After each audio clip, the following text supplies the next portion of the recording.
Ծնված օրից ես ինձ զգում էի լքված ու վտարված հասարակությունից։ Ինձ անգամ ծնողներս էին անտեսում։ Ես մտածում էի, որ այս աշխարհից չեմ։ Դպրոցական տարիներս ասես դժոխքի կրակներում անցներ։ Օր-օրի ամեն ինչ թվում էր ավելի կործանված ու աշխարհն աչքերիս առաջ շուռ էր գալիս։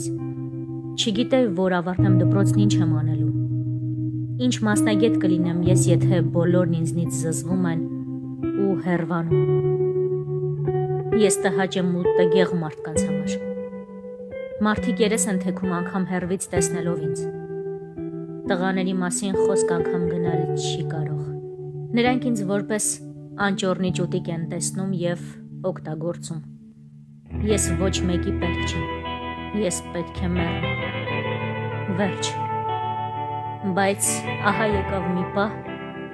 որ ես հասկացա։ Այս աշխարհում ամեն ինչ չէ, որ պետք է լինի ըստ չափանիշների։ Ամեն մարդ յուրովի է գեղեցիկ։ Պարտադիր չէ նման լինել բոլորին ու դառնալ սովորական շարքային մարդ։ Ես գտա իմ գեղեցկության գաղտնիքը, և դա իմ ներսում էր։ Ուսումնասիրելով դիմահարդարման գաղտնիքներն ու նրբությունները, ես գտա իմ գեղեցկության գրավականը, որով ես կարողացա փոխվել և նոր մարդ դառնալ։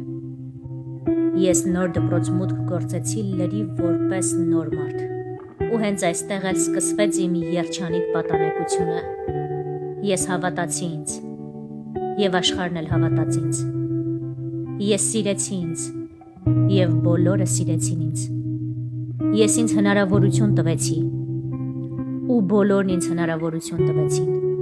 Ես սիրեցի աշխարհն ու աշխարհն էլ ինձ ընդունեց գրկաբաց։ Ու ես հավատում եմ, որ ամեն ինչ հնարավոր է, եթե դու գտնես քեզ, գտնես այն, ինչ քեզ սեր կտա և կերջանկացնի։ Գտնես այն աշխատանքը, որն անգամ անվճար ես պատրաստ անել։ Եվ այժմ ես սիրում եմ ինձ։ Ու ես վստահ եմ, որ դու էլ ես քեզ սիրում։ Ուղղակի դեռ չգիտես այդ մասին, այ խենթուկ։